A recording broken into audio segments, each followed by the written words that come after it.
Thank you, sir. Thank you, ma'am.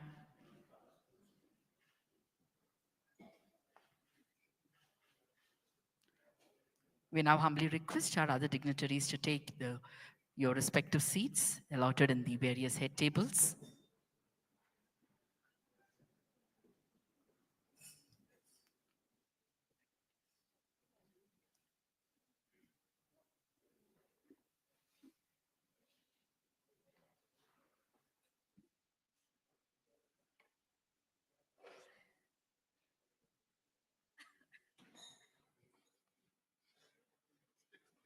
Yes.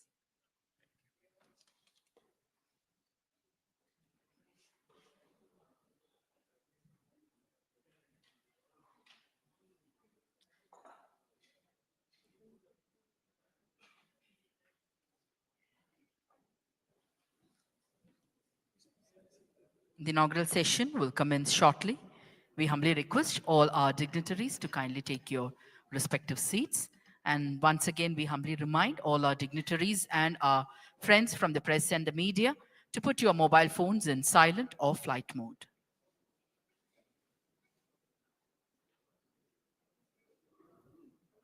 ஒரு அரை அடி தள்ளுங்க சார், அப்பதான் பின்னால. Check check. ஆமா. Check check.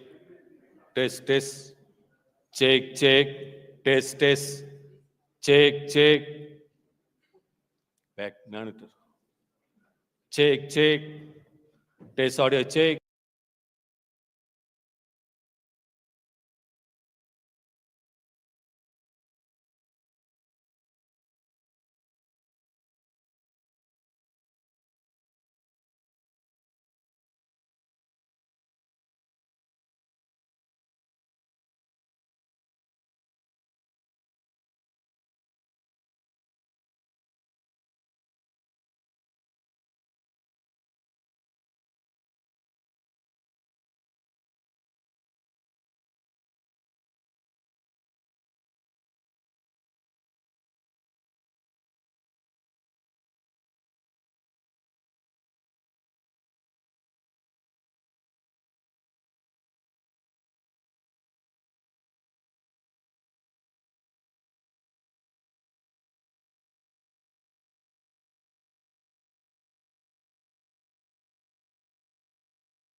Once again, a humble reminder to all of you to put your mobile phones in silent or flight mode.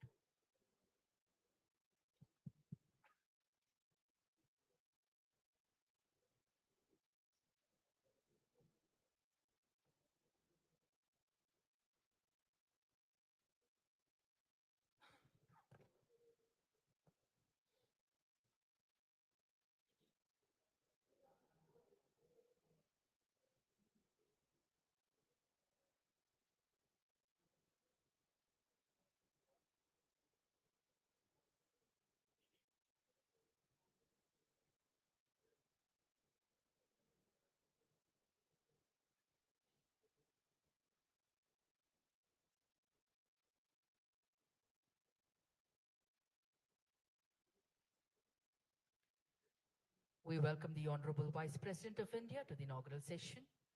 We extend a hearty welcome to the Madam Spouse of the Honorable Vice President of India. We extend a hearty welcome to the Honorable Governor Chancellor to the inaugural session of the Vice Chancellors Conference.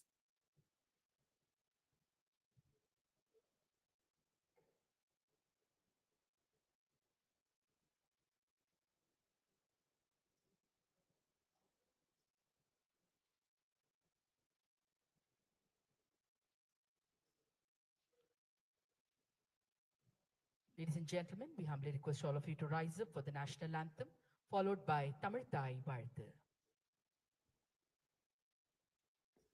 Jana Gana Mana अधिनायक जय हे भारत भाग्य विधाता पंजाब सिंध गुजरात मराठा द्राविड उत्कल बंगा विंध्य हिमाचल यमुना गंगा उच्चल जलधि तरंगा तव शुभ नामे जाहे तव शुभ आशीष माहे गाहे तव जय गाथा जनगण मंगलदायक जय हे भारत भाग्य विधाता जय हे जय हे जय हे जय जय जय जय हे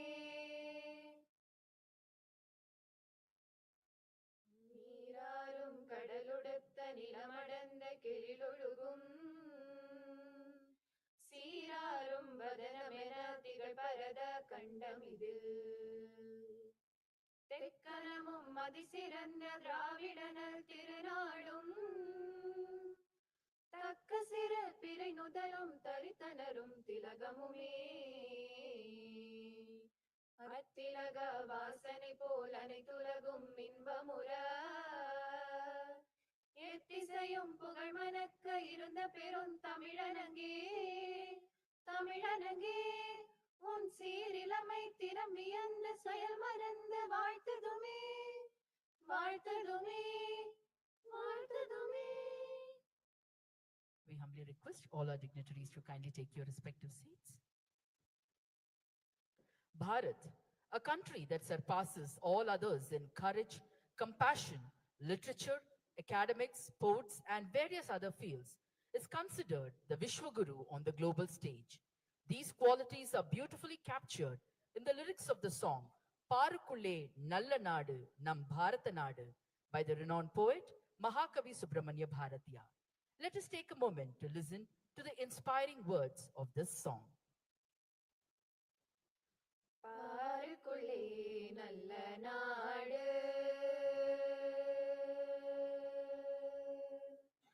பாருக்குள்ளே நல்ல நாடு எங்கள் பாரத நாடு இந்த பாருக்குள்ளே நல்ல நாடு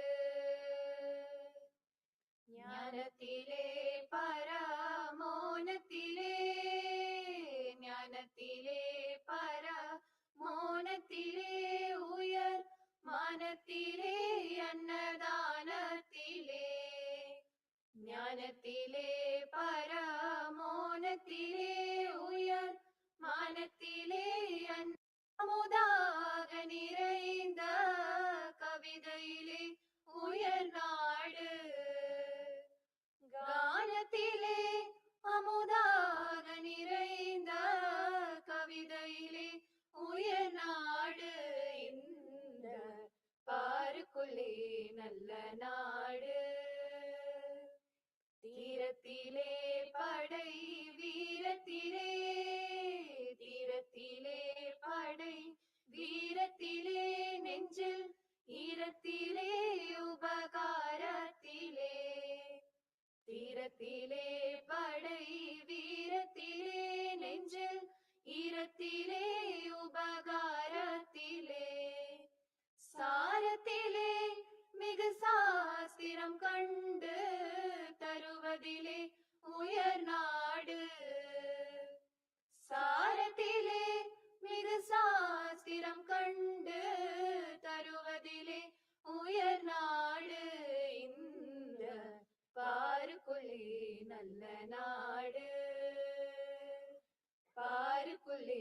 நல்ல நாடு.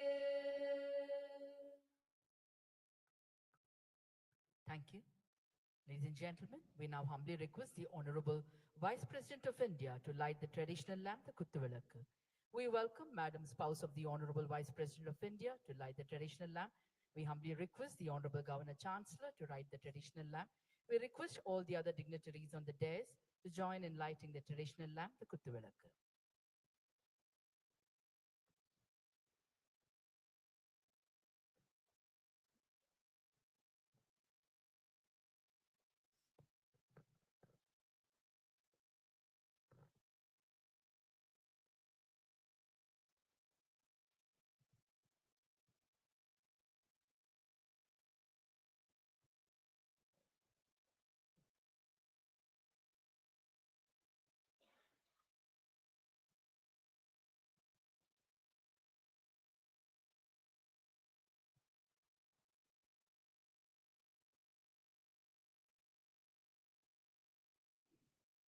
Thank you, sir. Thank you, ma'am.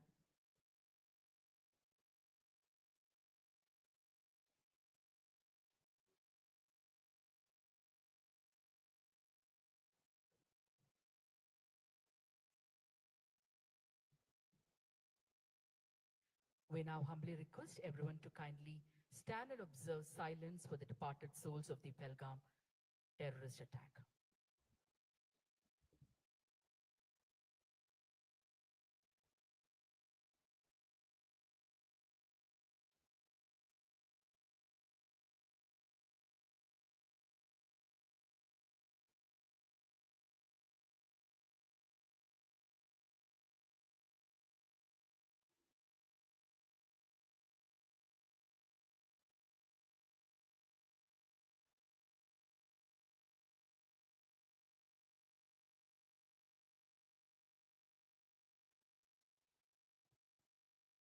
Thank you. We request all of you to kindly take your respective seats. The figure of Lord Nataraja Shiva embodies both the end of the world and the beginning of creation as he gracefully dances to dispel the illusions of Maya and transmute them into strength and wisdom. The image of Lord Nataraja Shiva symbolizes the convergence of religion, art, and science into a unified entity. Ladies and gentlemen, the Honorable Governor Chancellor will now felicitate the Honorable President of India by presenting a shawl and a statue of Lord Nataraja, which symbolizes a deep understanding of our universe.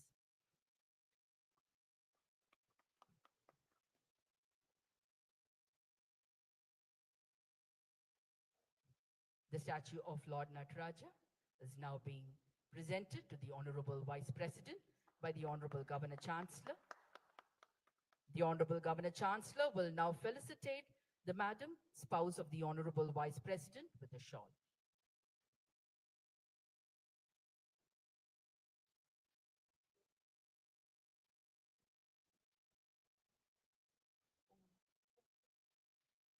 We now humbly request the Honorable Governor Chancellor to felicitate the Madam, spouse of the Honorable Vice President, with a shawl.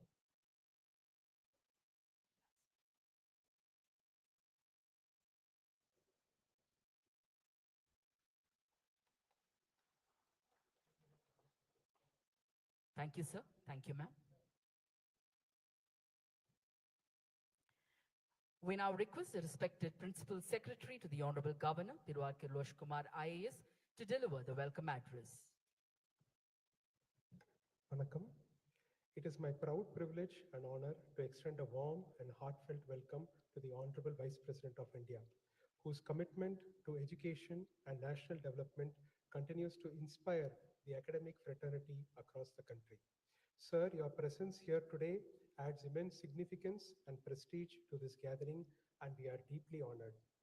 I extend a heartfelt welcome to Madam, the spouse of the Honorable Vice President of India. I extend a warm welcome to our Honorable Governor, a steadfast patron of higher education and a guiding force for academic excellence in our state. I extend a warm welcome to each one of the delegates of the Vice Chancellor's Conference. I extend a hearty welcome to the officials from the Office of Honorable Vice President of India I extend a warm welcome to the eminent speakers of the conference. I also welcome our friends from the press and media. This conference brings together vice chancellors, educators, administrators of universities from across Tamil Nadu to deliberate on key issues confronting our institutions today, from innovation and digital transformation to inclusive education and academic collaboration. It is an opportunity for collective reflection, idea sharing, and forging pathways for the future of higher education in our nation. Nandri, Vanakkam. Thank you, sir. We now humbly request the Honorable Governor Chancellor to address the gathering.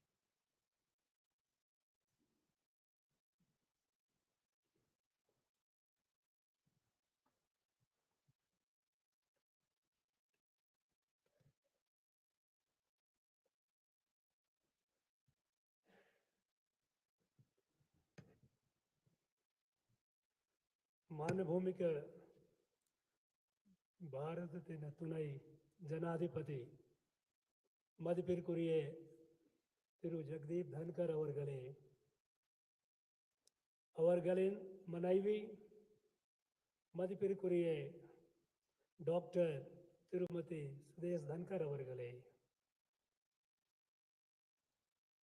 IIM Trichy தலைவர் doctor Pawan Kumar Singh அவர்களே, ஆளுநரின் செயலாளர் திரு கிர்லோஸ் குமார் அவர்களே, இங்கே கூடியிருக்கும் மாநிலத்தில் உயர் கல்வி நிர்வாகங்களில் தலைவர்களே, அழைப்பாளர்களே, அனைவருக்கும் வணக்கம். Friends, we are indeed fortunate to have with us, to guide us, to show us the way to excellence, a great visionary, an intellectual giant, and a powerful communicator, our Honorable Vice President of India, Sri Jagdeep Dhankar ji. Sir, we are aware of immense pressure on your time, your hectic schedule, but the fact that amidst all that you have chosen to come over here to guide us, show us the way forward to excellence in education, higher education, it shows your relentless love towards Tamil Nadu, Tamil people, especially the youth of Tamil Nadu, whose future depends on the quality of education. Sir, I would like to give a brief background and purpose of the conference. This is the fourth in the series that we started. In 2021, in the course of my visit to universities as a chancellor, when I met the students, including the gold medalist, I found their aspirations very low. Even the gold medalists were aspiring to get somehow a government job, class 2, class 3. It was not a comfortable scenario. And then we studied the education system in our state. And then we came to know that we have two parallel streams of education in our state. One vertically going up, other one in progressive decline.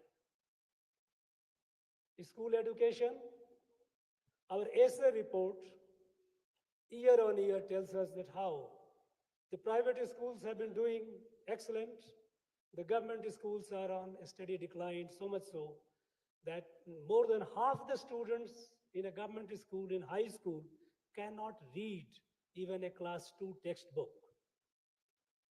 More than half the students in government school cannot recognize two-digit numbers between 11 and 91. I'm 99. And then we find that its continuation is even in the state universities, the higher education. We needed to improve the quality. When we checked up, we found that our state, of course, we have one of the highest gross enrollment ratio, over 50%. We also have the fact that our state universities produce more than 6,500 PhDs every year. Very impressive figure indeed. But the other side of the story is that of the 6,500 plus PhDs, not even 1% is net JRF qualified. We know what is net JRF qualified because that is UGC that determines the eligibility mandate, whether the scholar is intellectually eligible to take up the research. We found a situation which was not very comfortable. When we found that our PhDs were doing menial jobs, even cleaning jobs, not that the cleaning is bad, but the fact that after PhD, if you do the cleaning job for 14, 15,000 rupees, it is something which is not a very happy situation. And then we thought, why it is so? There are various constraints. Among the constraints, we thought with all these constraints, notwithstanding, how do we improve it? Then we realized that our universities, our state universities, they were not even talking to themselves. They were all working in silos run by the secretariat. Then we thought, let there be a fusion, let there be a meeting of minds, because that is how the knowledge grows. Because on the one hand, we find that the deemed to be universities, autonomous institutions are every year, year on year, breaching the new marks of height in excellence. More than a dozen of our institutions deemed to be university and autonomous institutions are among the top 10 in NIRF ranking. Unfortunately, not a single one from the state universities. Our Madras University, which was once known to be the premier university in the country among the top 5, today it is nowhere in the reckoning. This steady decline has a social consequences for social justice, because it is the students from poor communities, Dalit communities, marginalized communities, those who cannot afford to go to the private, they go to these institutions. And if this is their fate, that on the one hand we keep producing degree holders and PhD holders, on the other they are worthy of nothing, it is in fact, it is a perpetuating the discrimination. So this we started in 2022, and I'm happy to inform you that there has been a significant progress, noticeable progress, because there is a lot of talent, a lot of scholarship in the deemed to be universities, autonomous institutions. They started coming with the hand holding, and our net JRF number also started improving. In terms of intellectual property, though we were producing thousands of PhD, but there was no IP, there was no patent. What kind of research they were? Now, with the help, that also started improving. And it was moving towards a win-win situation. Even in this conference, sir, in the 2 days conference we do invite resource persons from industries, from academia. Here we will be in the 2 days, we'll be discussing about maximizing learning through application of artificial intelligence. We will also be discussing about how the capacity building of the students as well as the faculties. We have session by the Principal Scientific Advisor to the Government of India, who will be talking about frontiers of science and technology. We have also sessions about how to efficiently manage university finances, because our universities are in a very, very bad situations. Many of the universities, they have not paid salaries to the teachers for last several months. And government has said that they are under no obligation to give them, to bail them out. This has been the situation. But we have been making modest attempt by bringing them together and making our youth aspirational, because there lies our future. Unfortunately, in this conference, state universities are not participating, because they have informed me, even in writing, that they have been warned by the state government not to participate. As of now, one of our vice chancellors is in police station. Some vice chancellors have reached Uti, and something unprecedented happened. It never happened before. There was a midnight knock at their doors, where the secret police, a special branch of the state, went and told them, if you participate in the conference, you will not be able to go home and meet your family.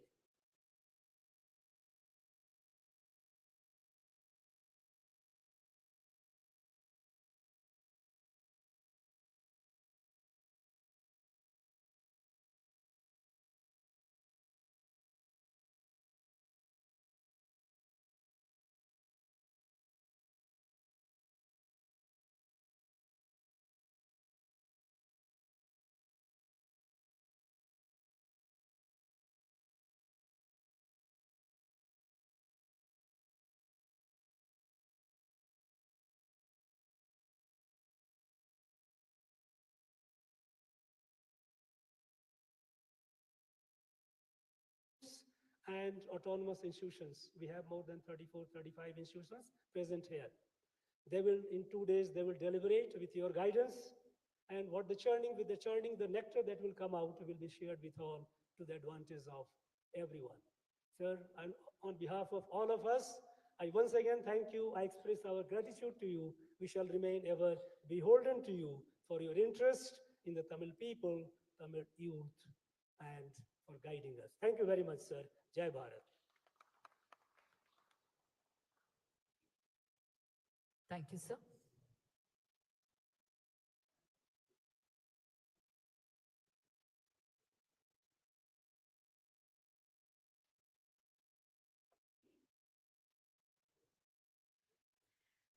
Ladies and gentlemen, we now humbly request our chief guest, the Honorable Vice President of India, to deliver the inaugural address.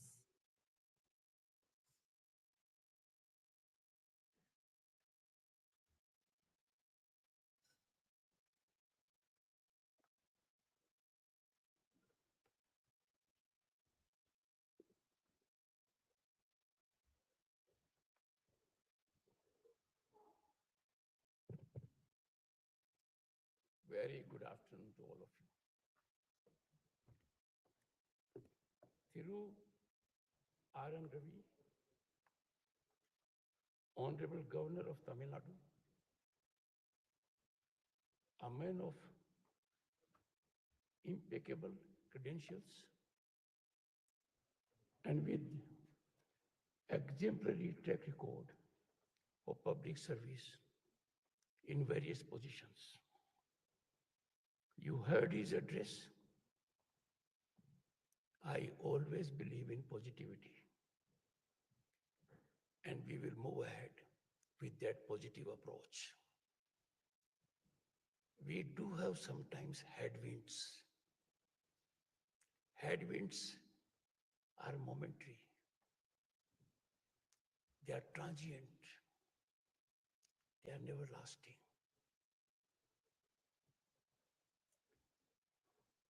Through Dr. Pawan Kumar Singh, Director, Indian Institute of Management, Tiruchi. Am I blocking you?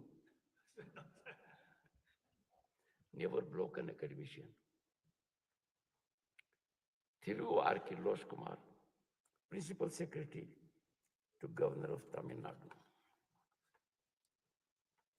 Dignitaries, Vice Chancellors, distinguished audience present in the hall and having access to this discourse through live coverage by Chancellor TV. So what is being transacted here is not limited to those present here. It will resonate not only to Vice Chancellors, but to all who are stakeholders in rise of this nation, in improving academic environment in the country. A while ago, we observed silence I join the nation in expressing profound grief and outrage at the heinous terrorist attack in Pahalgam that claimed innocent lives. It is a grim reminder that terrorism is a global menace to be addressed by humanity in unison. Bharat is the world's most peace-loving nation,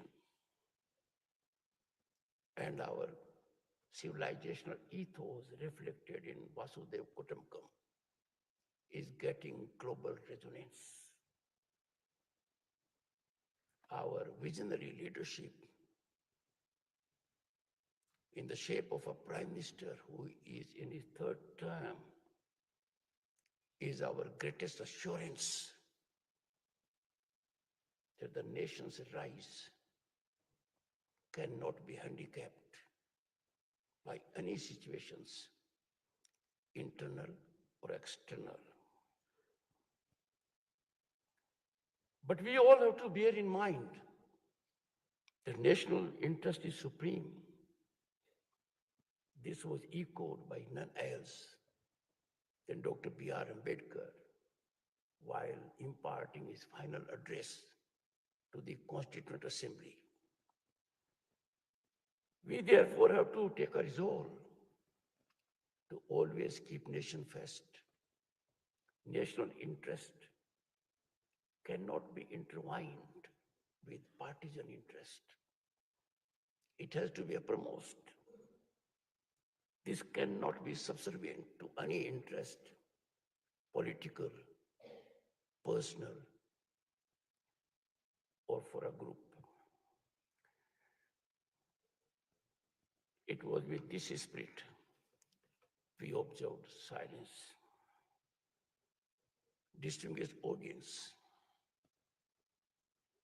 I owe my present position only to education.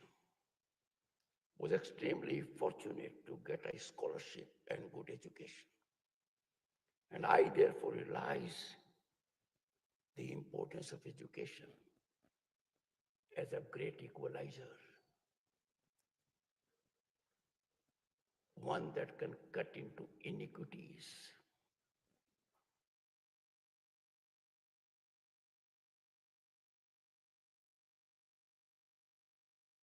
Honorable Governor, it is an absolute honor and privilege, as also profound responsibility, to share thoughts with those, the Vice Chancellors, the academicians, the administrators in the field of education, who shape those who are destined to shape our nation.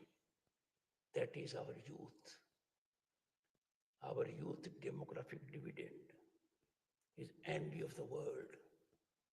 It is pulsating. It is contributing. That is making a great difference. I must commend Honorable Governor R.N. Ravi for his very thoughtful initiative taken by him in 2022 to have Conference of Vice Chancellors. The present one is in one such series, one in the series. I have no doubt the deliberations would be very fruitful, because when deliberations take place, dialogue takes place, when there is sharing of thoughts, sharing of problems, resolutions emerge, issues that require to be addressed, we get a way out. But I must commend Governor Ravi for another reason. He is doing this because it is his constitutional ordainment. He has taken oath under the Indian Constitution, under Article 159. His oath as that of the Honorable President is very significant. The oath he has taken as governor is to preserve, protect, and defend the Constitution and the law. By his oath, he is further enjoined to devote to the service and well-being of people of Tamil Nadu by organizing such events which are extremely relevant to the field of education. Governor Ravi is vindicating his oath. Distinguished audience, education is the most impactful transformative agent of change. And you all are aware, the only constant is change. And the change must be soothing to society, must be meaningful to society, must give order to the society, respect to every individual. The citizen must pride himself or herself in the system in which he or she lives. We need to nurture our education ecosystem in the backdrop of our historical legacy. Gurukul. The Gurukul concept is sublime. A facet of service to society by Guru. There was free access to those who had earning for knowledge, education. The Guru in Gurukul took everyone under his fold as part of that family. That is our legacy. That calls for revival. No one knows better than the people here and the people listening to me all over the country. And some who will come to know of it through print media and social media. I assert accessibility and affordability of education is vital. But what is more significant in a world that is changing very fast, accessibility and affordability has to be of quality education.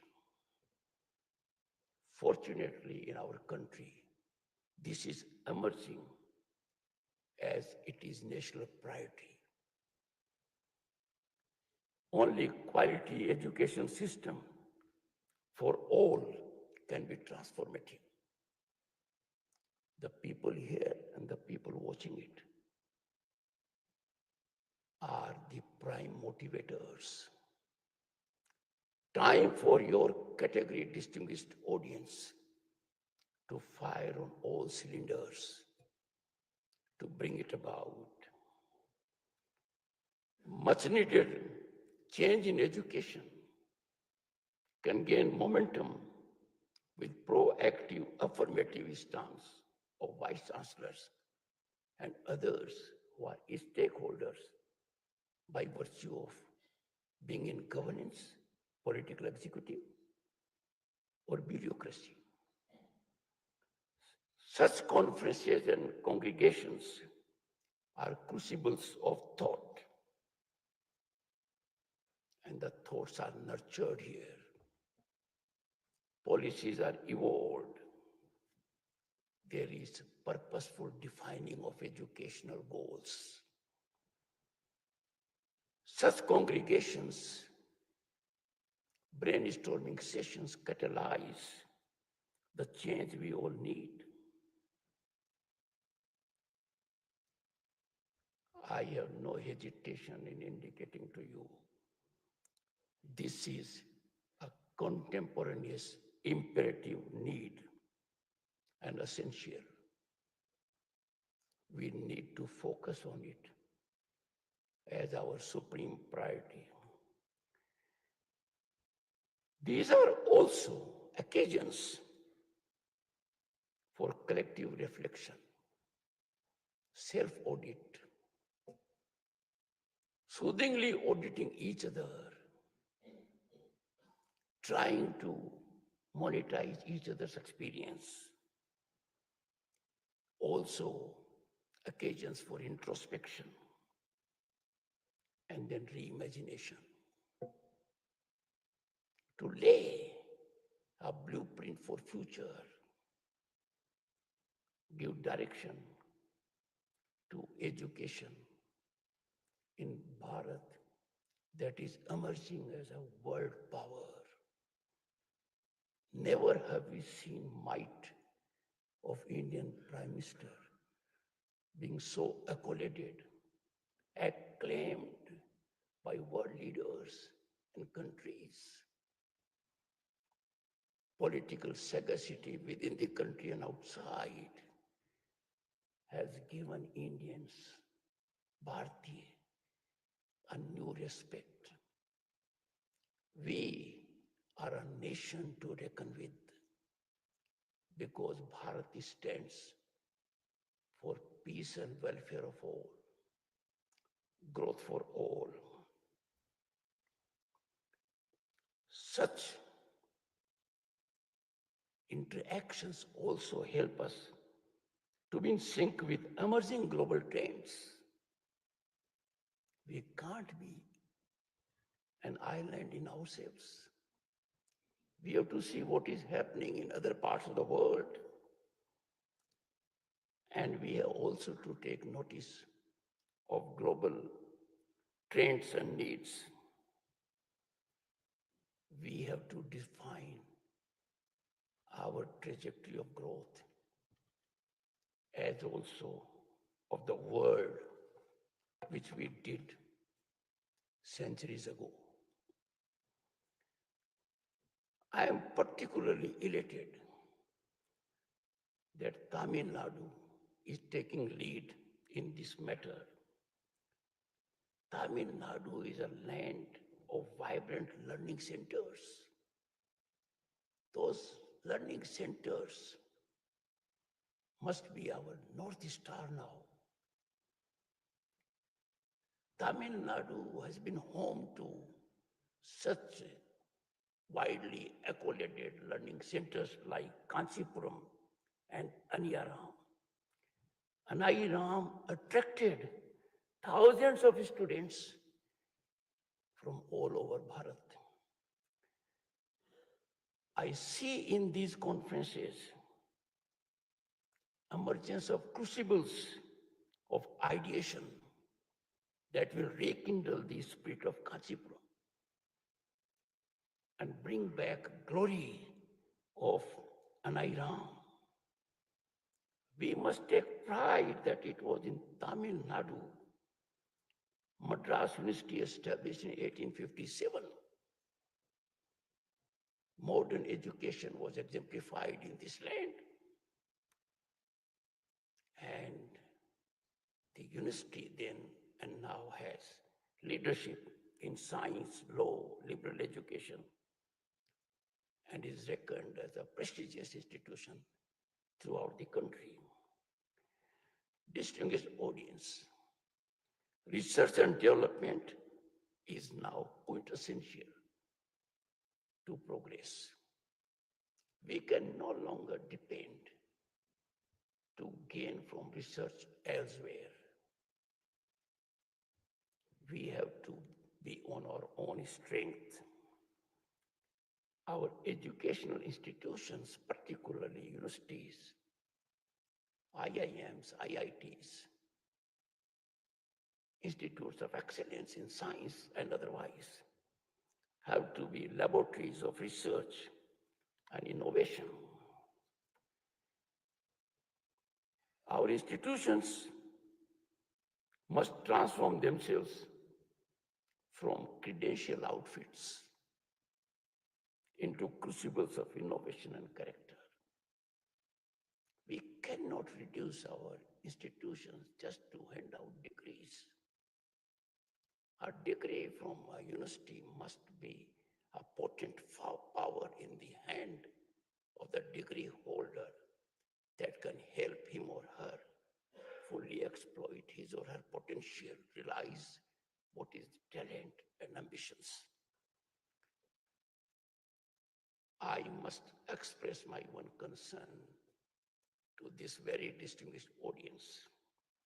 Research must correlate to much needed solutions. Research must be authentic, not surface scratching or assimilation. You understand much better than I do. Research for the sake of research is no research. A research paper must magnetically attract others as a solution provider. Research must be beyond self, for once again. Research is not meant for the shelf. Research must be seen as being transformative mechanism in the lives of people. I say so with deep concern that this is not receiving the attention it needs. How can we accolade research that does not correlate to solutions that are writing on the wall? Distinguished audience, we have to leapfrog. For leapfrogging to the education that our future generations would require, we would have a larger convergence of thought leaders, all stakeholders. This conference is a step in the right direction.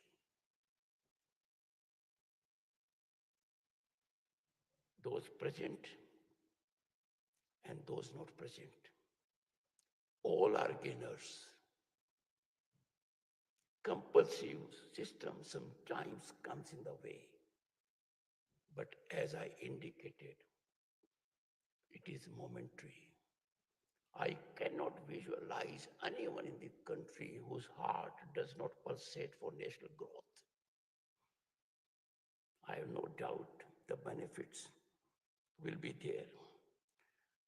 And therefore, Honorable Governor, this conference, the series you started in 2022, is a well-taken step in the right direction. A sense of gratitude to Honorable Governor's farsightedness. At the heart of India's great institutions in the past, we had visionary leaders, what we call modern vice chancellors. The vice chancellors of today are enormously talented. Mark my words. They are no less visionaries. They are giving everything which they can. They might face uphill task, difficult terrain, or air pockets. But I believe in their power to transform. They are worthy academicians who have capacity to bring about results. They represent and epitomize the Kulpatis we had once. I urge everyone in governance at the center and at the state to believe in the institution of Vice Chancellor and ensure they have play in the joints and can perform undeterred by ordinary situations.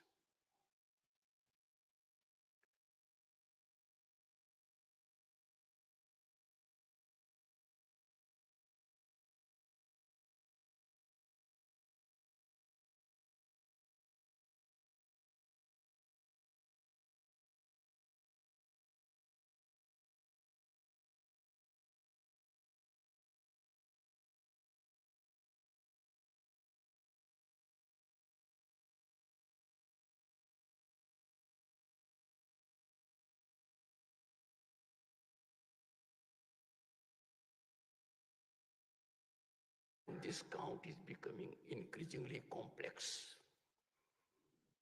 Every facet of life is being affected. And it is therefore in the lap of universities, ably led on front foot by vice chancellors, to act as the stalwarts of India's academic landscape. More the challenges, more the formidability of challenges, we must rise as impregnable, not only to overcome them, but to deliver results for the nation and the world. One challenge which the vice chancellors must be facing is faculty. Faculty availability, faculty retention, and sometimes faculty attrition. I would appeal to all of you to engage in sharing with one another. Use technology. Don't be an island in yourselves. It is not a time to be standalone, because this challenge has to be fixed. We have no time.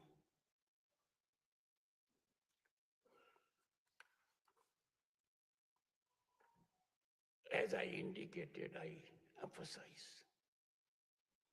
we are well past the era of standalone institutions.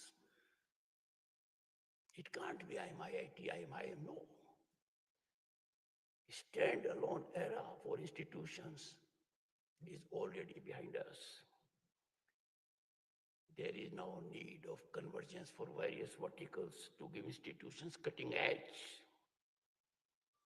Multidisciplinary approach across academic pursuits is the only answer.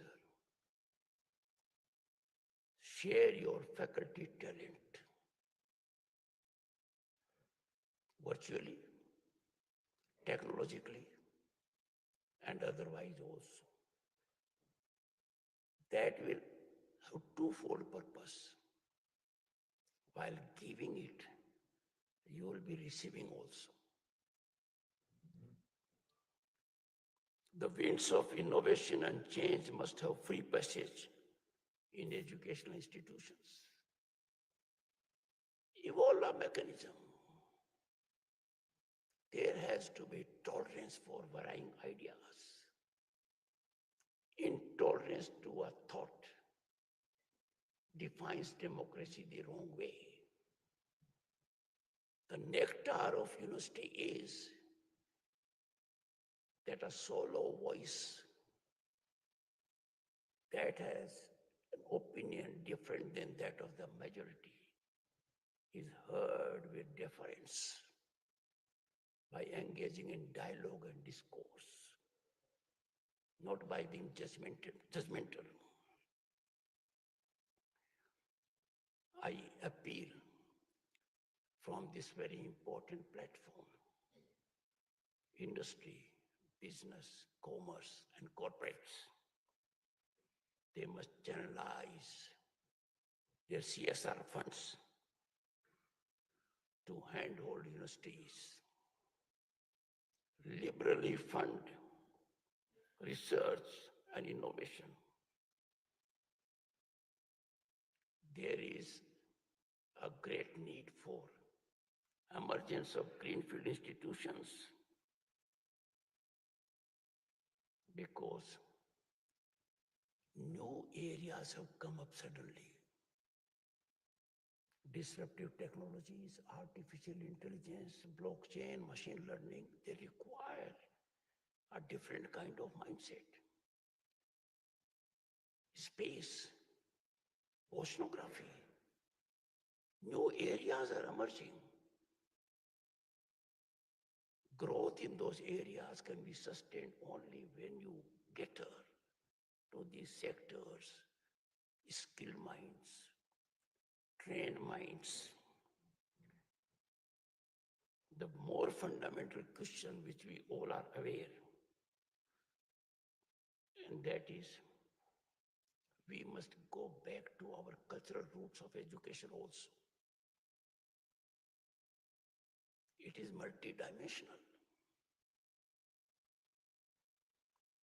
We should, and why we should not? Our institutions must reclaim the glory of the past.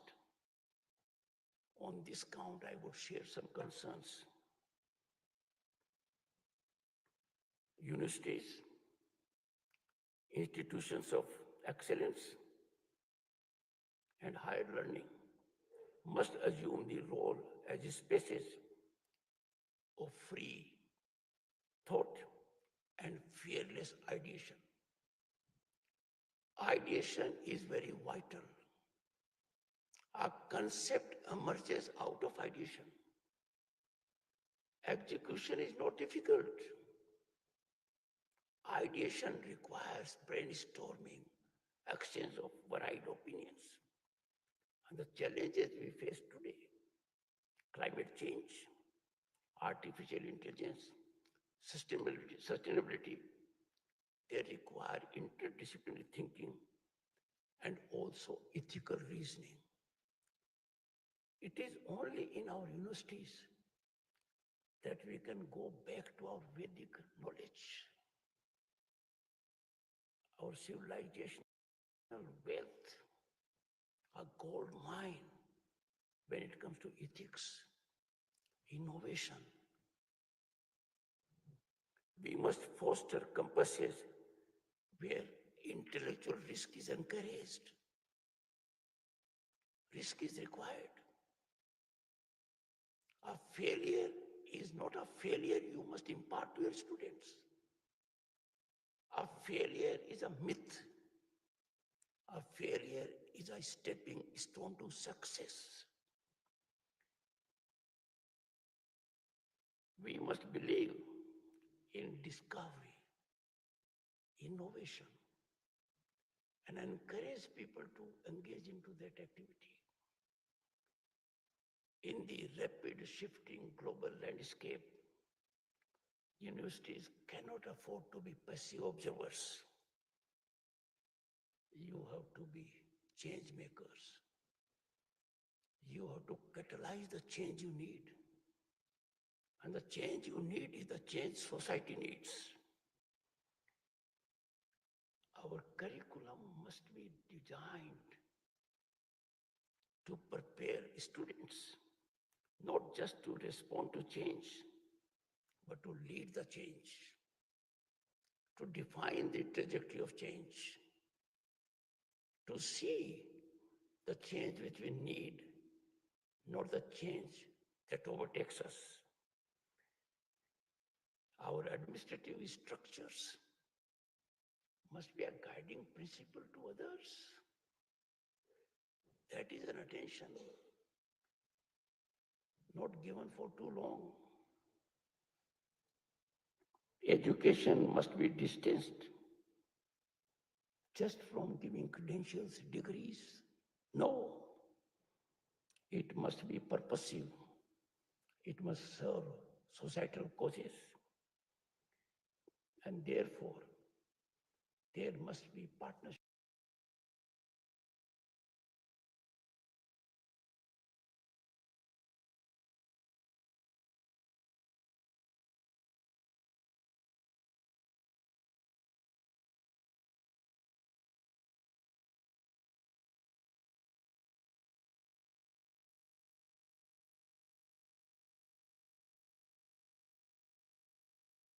Sure, your best attention on this.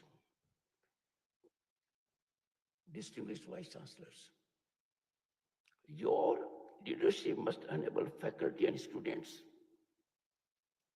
to act not as mere recipients of institutional policy, but as co-creating it, as co-creators for our needs, present and future.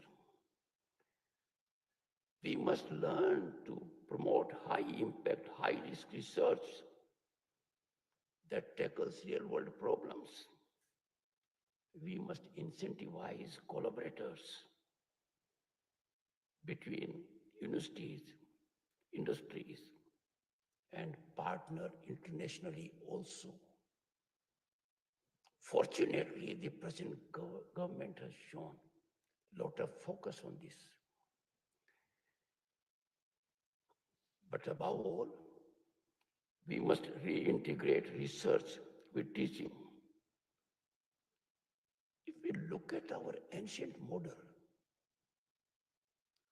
what happened earlier in our institutions of great eminence that attracted global attention, we must separate inquiry from instruction.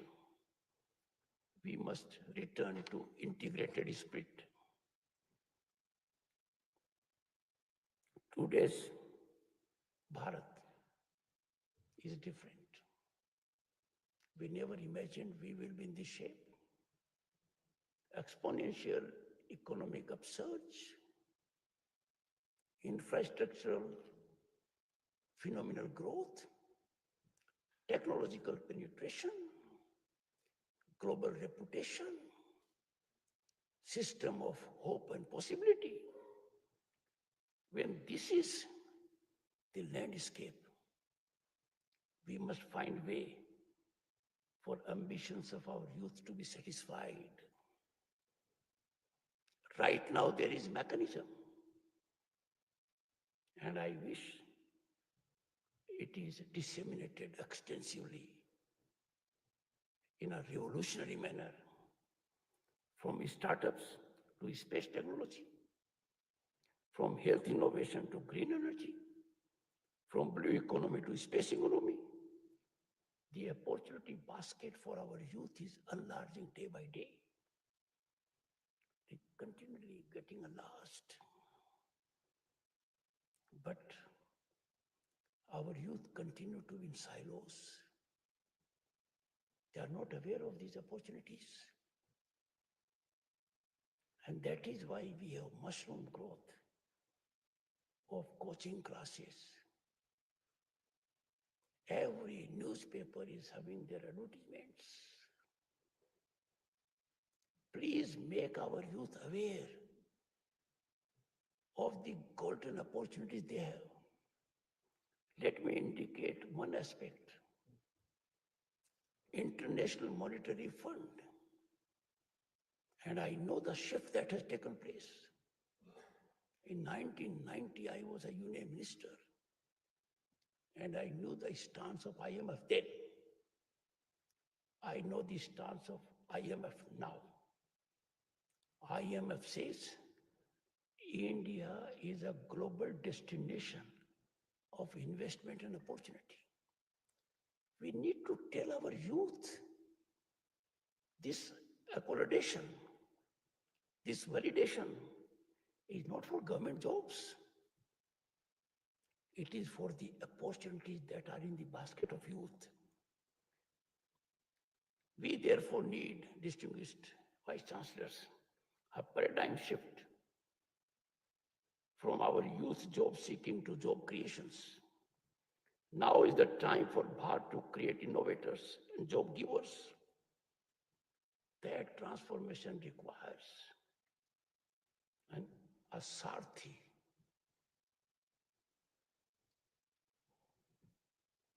Lord Krishna was Sarthi in Mahabharata.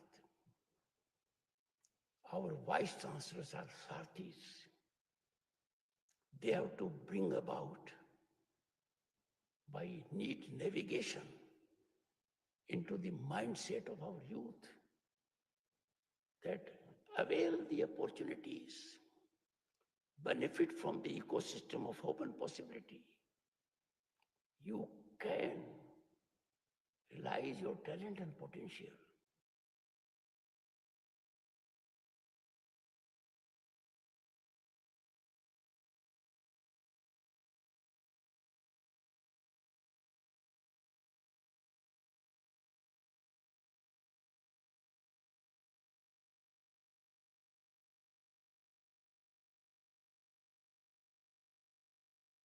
It is concerning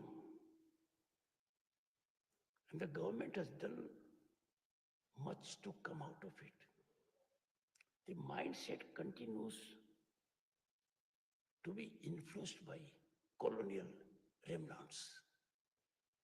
We must get out of it.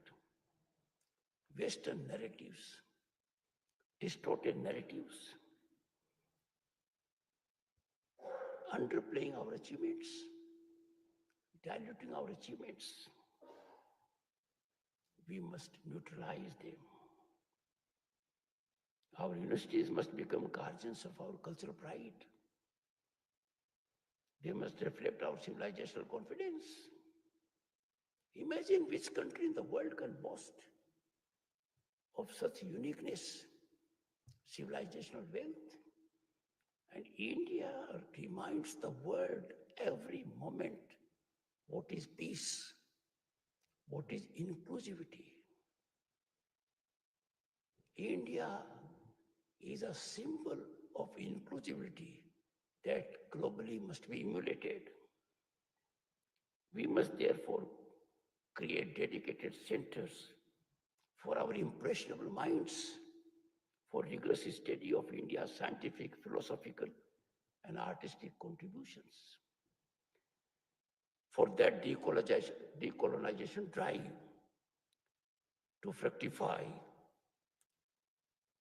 all those who are here and listening to this would need to lead. We cannot be in captivity of calibration from outside. We do not know how they calibrate, what agenda they have in calibration. They turn quite often Nelson's eye to the impeccable, sustainable growth trajectory of this country, which continually is getting on a high gradient.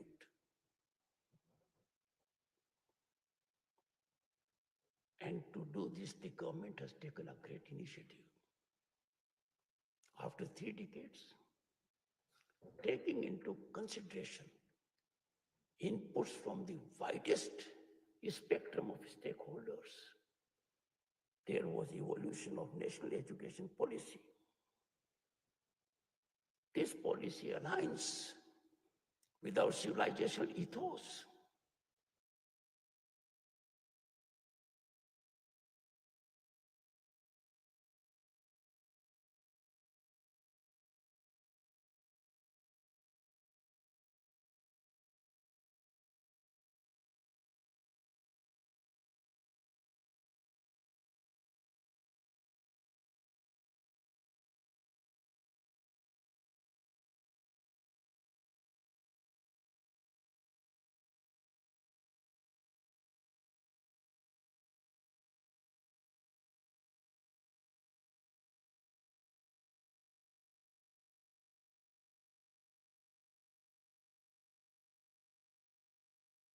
It is getting shape on the ground. Let me give you a simple illustration. Neither Bodhayan nor Pythagoras were thinking in English. Neither of them thought English. They thought in their own language. Yet they both arrived at this wonderful theorem in their own mother tongue. They must have dreamed of it in their own language. And we still continue to cling to this, contrary to our constitutional spirit. I don't want to go much into that, you can study. I have no doubt, and the Governor State of West Bengal, I was closely associated with the evolution of national education policy. It is game-changing. It is transformative. It is soothing to the students, hand-holding them, giving them latitude. But my problem is that those in academic institutions are not fully aware of this policy.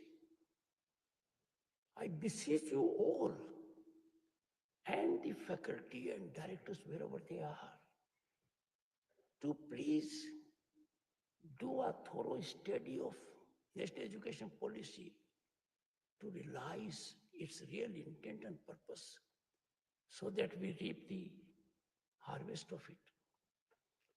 From this platform, I wish to indicate national education policy is not government policy. It is a policy for the nation. And therefore, I appeal, it is time for us all to adopt it,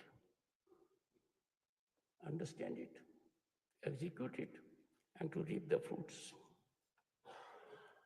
I need to indicate one more aspect.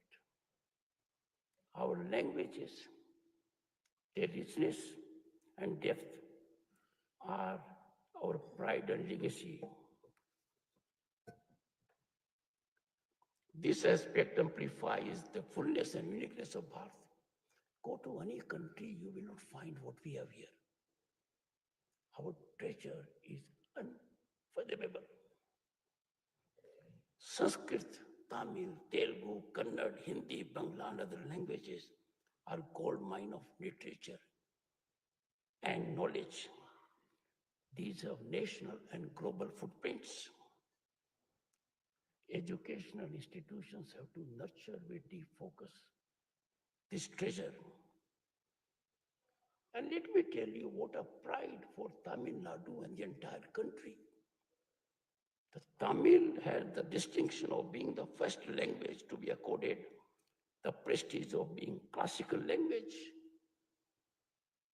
This well-deserved recognition was imparted in 2004, which means things started changing in regimes. Today, there are 11 languages that are classical languages. And classical languages are those that have rich culture, knowledge, literature, depth. Let me just indicate the 11 languages because I had the occasion as Chairman Rajya Sabha to declare to Rajya Sabha that Marathi, Pali, Prakrit, Assamese, and Bengali were recently given the status of classical languages. But earlier we had, as I said, Tamil, Sanskrit, Kannada, Telugu, Malayalam, Odia. Go all over the world. We are matchless. We have to realize our power, our potential. We should not be carried away by insignificant aspects. I don't want to dilate much because for me this is pure education aspect. Those present to me are as important those who are spread all over the country and getting to know about it by live broadcast of Sunset TV. But we have realized that if our students study in their own language, the mother tongue, the results are not arithmetic, they are geometrical. They blossom. And therefore, this focus has come from the government, must be disseminated. There is one more aspect where institutions need greater attention. Alumni engagement, alumni associations. I don't find them to be very active. On a number of platforms I have addressed this issue. If you look at the global scenario, alumni associations sustain the reputation of their alma mater. Alumni associations create a corpus which is in billions. One such institution has a corpus of more than 50 billion US dollars. Let us make a beginning. Let us generate spirit in every student who has been associated with the institution. Make fiscal contribution. Quantum thereof is not important. It generates a different kind of connect. Because you become stakeholders in your alma mater growth. And the structured, robust alumni engagement frameworks across universities can be game changer. Just imagine if we had confederation of alumni associations of IITs or IIMs or AIMS or universities. We will have such a think tank. We will have human resource reservoir that can help your policies. Why should we deprive ourselves of this? Take initiative. I'm sure all of you will start working on university, corpus culture, and alumni associations. When you alumni associations and federation thereof, you automatically connect nationally and globally. Our inclusivity is reflected. I have taken enough time,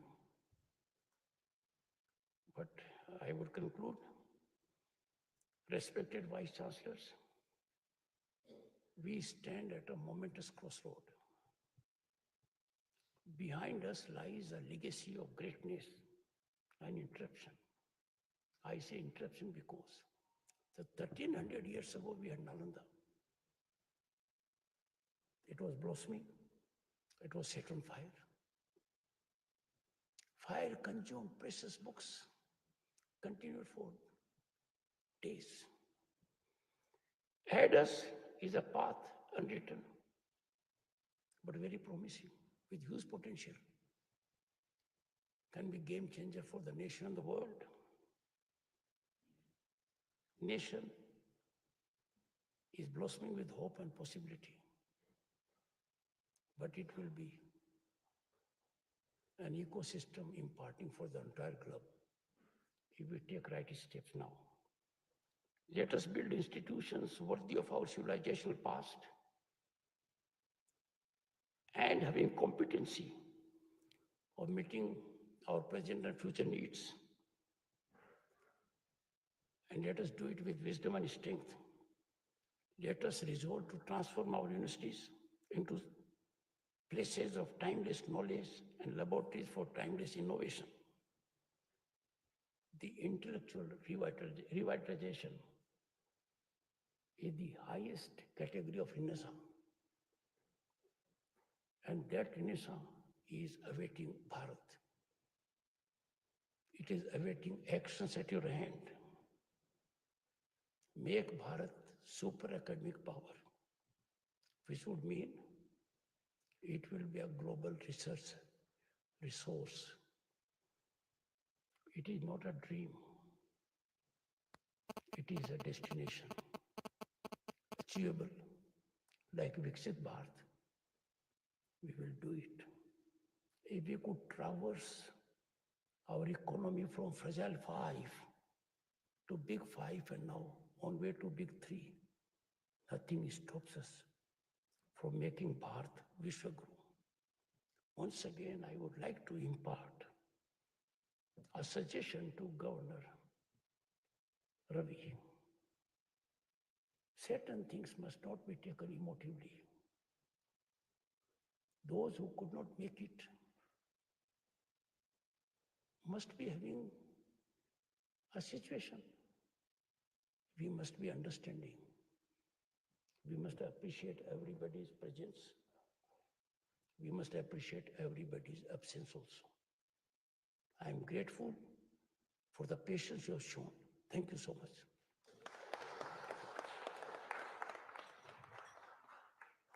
We thank the Honorable Vice President of India for your inspiring inaugural address, which will echo not just through the 2 days conference, but also be intertwined in the takeaway by the luminaries of various educational institutions to give the astute fillip to the students to contribute to the Viksit Bharat.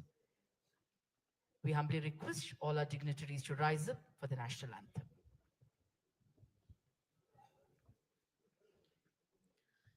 Jana Gana Mana अधिनायक जय हे भारत भाग्य विधाता पंजाब सिंध गुजरात मराठा द्राविड उत्कल बंगा विंध्य हिमाचल यमुना गंगा उच्चल जलधि तरंगा तव शुभ नामे जाहे तव शुभाशिष माहे गाहे तव जय गाथा जनगण मंगलदायक जय हे भारत भाग्य विधाता जय हे जय हे जय हे जय जय जय जय